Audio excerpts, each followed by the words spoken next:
देखो ऐसा समझो कि जो मॉड्यूलस फंक्शन होता है y equals to mod of x, ये होता क्या कि इसका आउटपुट हमेशा ही क्या आएगा, पॉजिटिव आएगा, चाहे जो हो जाए। इसका वैल्यू हमेशा जो x एक्सिस है इसके ऊपर ही आना है, हमेशा ऊपर ही वैल्यू आएगी। तो कुछ भी हो जाए ये हमेशा पॉजिटिव आता है, नेगेटिव आ नहीं सकता, क्योंकि मॉड का मतलब होता है इसके बाहर जो भी आएगा वो हमेशा पॉजिटिव रहेगा।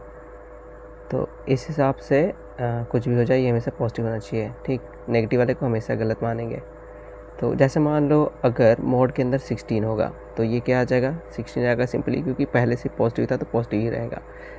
बट मान लो इसके अंदर क्या रहे, नेगेटिव, इस तरीके से -16, तो जब ये बाहर आएगा तो उसको हमेशा पॉजिटिव आना चाहिए।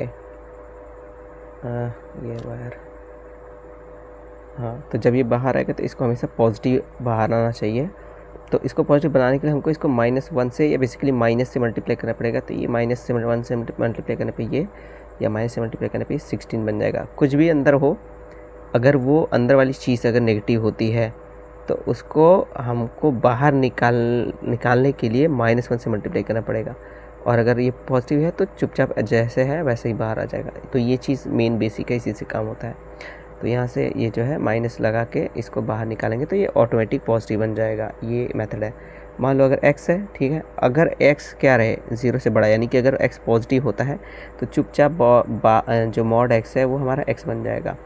बट अगर बाई चांस x कैसा रहे, 0 से कम रहे या फिर नेगेटिव रहे, जैसे इस ग्राफ में है ना, x इधर से पॉजिटिव है तो इधर देखो x जो है वही y भी है, ठीक है। और अगर नेगेटिव है तो ये हमारा माइनस से मल्टीप्लाई करेंगे तो ये जो है इसका रिफ्लेक्शन उधर आ जाएगा।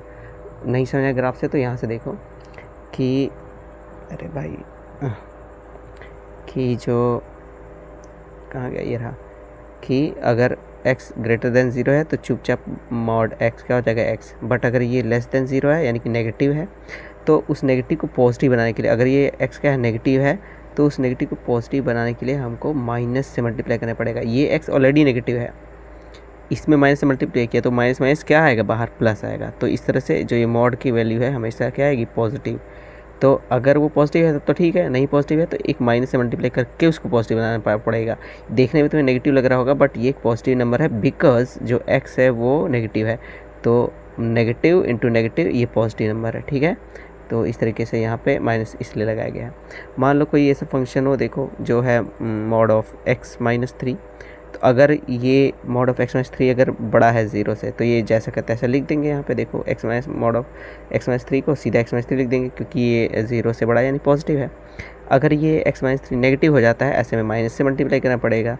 तो ये तुम्हारा जो है सॉल्व होकर के क्या बन जाएगा, 3 - x बन जाएगा, या फिर ये तुम इसको डायरेक्ट ऐसे छोड़ सकते हो, ठीक है। अब देखो जैसे एक ये ग्राफ, ये तुम्हारा है फंक्शन, कुछ भी बड़ा सा फंक्शन डाल दो, कोई दिक्कत नहीं है, ठीक है। जो भी बाहर आएगा उसको बस पॉजिटिव होना है, ये चीज़ दिमाग में रखना है। तो अगर ये चीज़ पॉजिटिव होती है तो चुपचाप ऐसे लिख देंगे जैसा है वैसा।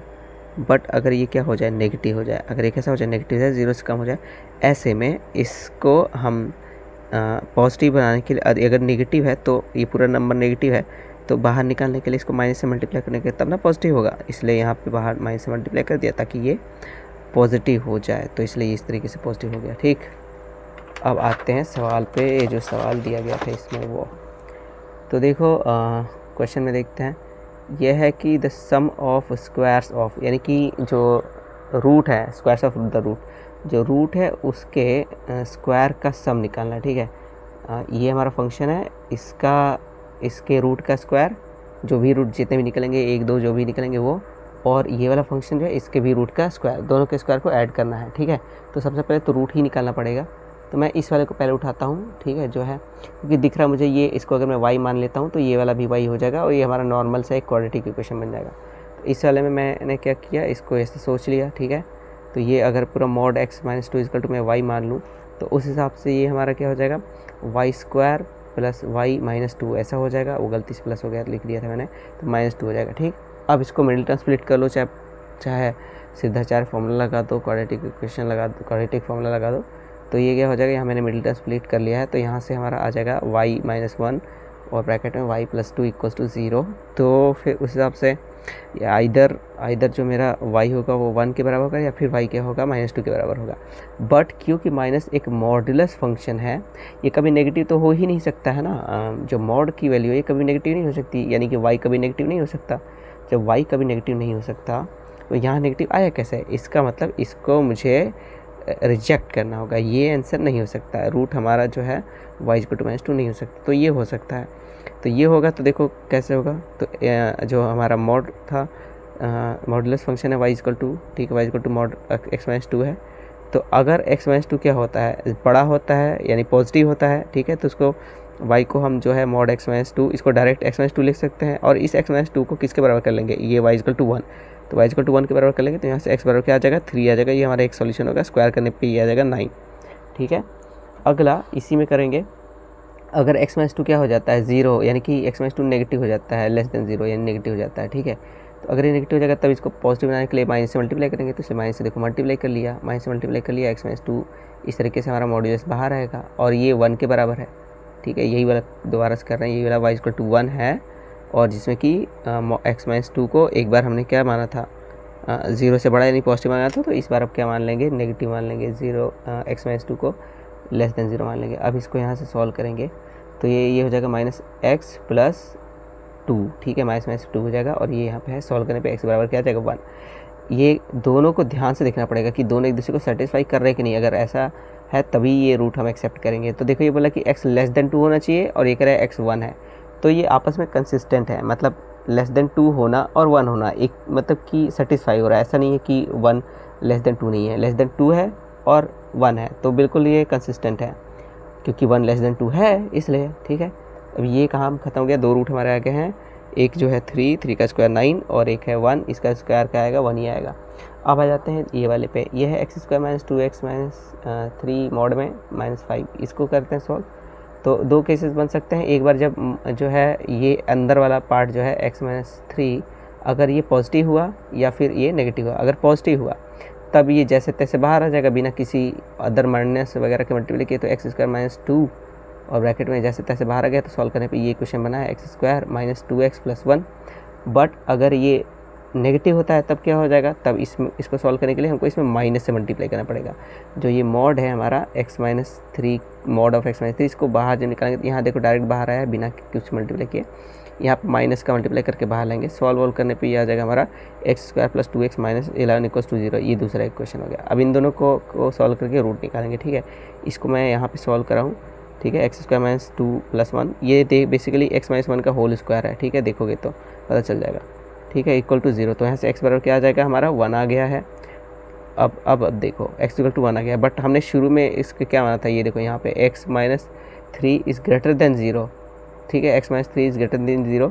तो अगर x - 3 इज़ ग्रेटर देन 0 है, इसका मतलब x should be greater than 3, लेकिन ये x आ कितना रहा है, 1 आ रहा है। एक जगह के आप कह रहे हो कि x इज़ ग्रेटर देन 3 और एक जगह आप कह रहे हो x इक्वल टू 1, क्या ये कंसिस्टेंट है नहीं। 3 से बड़ा होना चाहिए, यानी कि 4, 5, 6 कुछ हो सकता है, बट ये तो 1 है कि 3 से बड़ा है भी नहीं, यानी ये नॉट पॉसिबल है। तो इस रूट को हम एक्सेप्ट नहीं करेंगे, यानी कि x इक्वल टू 1 जो भी आ रहा है यहाँ पे, ये हम एक्सेप्ट नहीं करेंगे। यहाँ पे रूट ये जो है नेगलेक्ट हो जाएगा, ठीक है। तो ये रूट को एक्सेप्ट नहीं करेंगे, इसका स्क्वायर नहीं लेना है। अब ये इसका करते हैं, अगर ये लेस देन हुआ तो ये क्वेश्चन आएगा, इसी क्वेश्चन को सॉल्व करते हैं।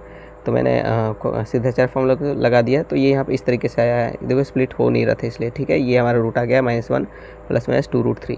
अब एक बार +1 का है और एक बार -1 है। अब देखोगे तो ये √3 जो है बेसिकली ये क्या है 1.73 के आसपास होता है। सॉल्व करने पे ये तुम्हारा आ जाएगा 3.4 के आसपास कुछ। अब 3.4 में से अगर मैं 1 घटा भी दूँ तो ये 2.4 के आसपास कुछ आएगा। और 2.4 जो है ऑफ कोर्स 2.4 जो है यहाँ से देखो x जो है शुड बी लेस देन 3, ठीक है, x should be less than 3। तो यहाँ पे जो हमारा आंसर आ रहा है x इक्वल टू 2.4 आ रहा है, ये वाला, ठीक है, ये वाला x इक्वल टू 2.4 आ रहा है, तो लेस देन 3 है तो एक्सेप्टेबल है। ऐसे ही ये देखो ये वाला जो रूट है ये दोनों ही नेगेटिव है, तो नेगेटिव तो ऑलरेडी 3 से कम होगा, ठीक है। ये तो 2.4 था इसलिए 3 से कम था, ये नेगेटिव नंबर है तो ऑलरेडी 3 से तो कम होगा ही, यानी दोनों ही रूट एक्सेप्टेबल है। तब दोनों रूट एक्सेप्टेबल तो इनका स्क्वायर करके ऐड करना पड़ेगा, स्क्वायर करके ऐड करोगे तो ये 4√3 कट जाएगा, a प्लस बी का होल स्क्वायर का फॉर्मूला लगाया है, और ऐड होकर 26 आ जाएगा। तो ये दोनों का स्क्वायर का सम 26 है, ये वाला हमारा 9 हो जाएगा, और एक यहाँ पे एक्सेप्टेबल आया था जो ये 1। तो सबको अगर ऐड कर देंगे हम यहाँ पे 26 + 9 और 1, तो हमारा 36 आंसर आ जाएगा। इस तरीके से करते हैं। काफ़ी क्वेश्चन जो है अगर प्रैक्टिस नहीं है तो लंबा लगेगा, किसी का प्रैक्टिस है तो वो रूट्स बड़ा जल्दी जल्दी से निकाल लेगा, तो जल्दी आ जाएगा उसका आंसर।